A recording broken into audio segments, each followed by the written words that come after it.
Welcome to my garden. I'm Tony Fulmer. I'm Chalet's Chief Horticulture Officer.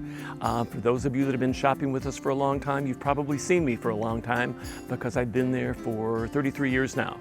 So I'm really honored that someone thought that my garden was special enough that you might be interested in seeing it. So I'm more than happy to share it with you this morning. It's called Beach House, and that's B-E-E-C-H, because that's one of my passions. And so I have 17 different kinds of European beaches here. So I promise I won't bore you to death by showing you, pointing each one of those out as we do the walkthrough, but just know that they're there.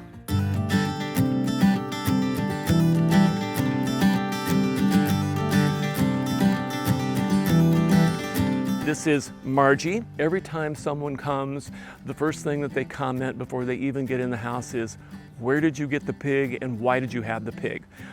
Because it reminds me of a great time in my life, and it makes me smile even now, 8 or 9 years after I've had it. So let's go around here. This is the south side of my garage, and this is the only place that I really have good sun all day long.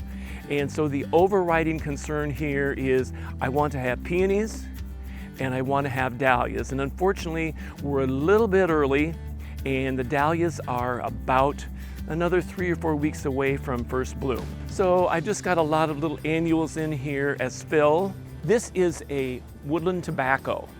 It came out and has these amazing white flowers that shoot out like fireworks. So what Chalet does for me is they come in and edge the beds, organic lawn treatments, blow out whatever leaves have accumulated, and then put down 17 yards of leaf mulch. This is the backyard now. So this is 242 feet from one end to the other. This is an east exposure, but I do have a lot of mature oaks, both on my property and the neighbor's property. So there's a lot of dappled sun. So I'm able to do sun plants, but I'm kind of close to needing some good shade plants. So this is kind of the woodland garden right here. And as you can see, I don't like to use stone. Otherwise, if I didn't have this, all of the mulch and the soil would be running off into the creek. This is one of the panicle hydrangeas. This is Bobo, and I like it enough that I have this grouping of 3 and I have another grouping of 3. This plant is a flower machine, and this gets 5 to 6 hours of sun a day, and you literally get hundreds and hundreds of flowers per plant.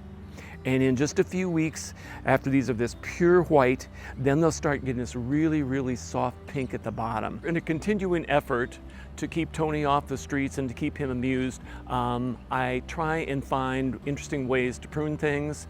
So I was looking at this garage wall here. I look at this from my kitchen window.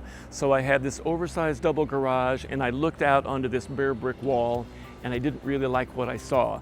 So I got a small 5-gallon Sergeant crabapple a number of years ago and started pruning it into this very, very loosely structured espalier. And so I never use training wires on it. So I do get the little pink flowers that open up, pink buds that open up to white. And then typically within a month after it blooms, I want to get in and do the pruning, because then otherwise, if I prune it later in the season than that, then I'm taking off the flowers for next year. This is Mandevilla. All of these containers I love to feed. You know, you're in an artificial mix here that doesn't have a lot of innate natural nutrients in it, so you've got to feed. And if you're going to be one of those people that isn't going to have the time to feed on a regular basis, you need to use something like Osmocote, which is a time-release fertilizer. And I personally just forget about what they say on the label. And when I'm potting, I just put this in the bottom of the hole, then I finish my potting, and then I do it liberally over the top. And then this gives you 4 months of feeding. And this I have to talk about. This is my favorite tree in the entire world. Everywhere I live, I have to have a paperbark maple. And to me, this is a plant that does it 365 days of the year. You have this beautiful dark green leaf. You have amazing scarlet orange fall color, but look at this bark. It looks like someone's taken a hot glue gun and thrown this beautiful rust-colored bark all over this tree, and it just peels back naturally. So I planted this the day after we moved in 33 years ago, and it's grown to this size.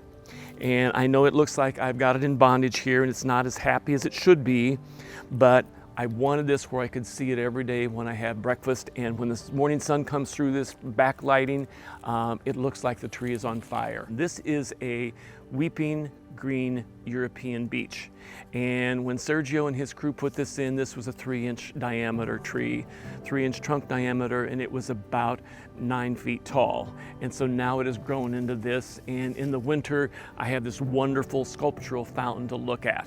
And then here are the daylilies. They're just about 3 or 4 days past the peak. So every morning I come out with my little bucket and I do the deadheading from yesterday, because indeed they truly do only last for 1 day.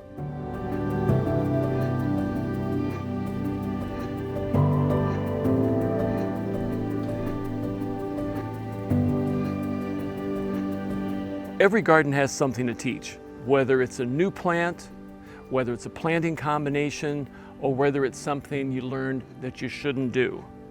Gardening is not about perfection as much as I would like for it to be. It's evolving, it changes every year. I really appreciate you taking the time and allowing me to share my garden with you today. Hope you enjoyed it.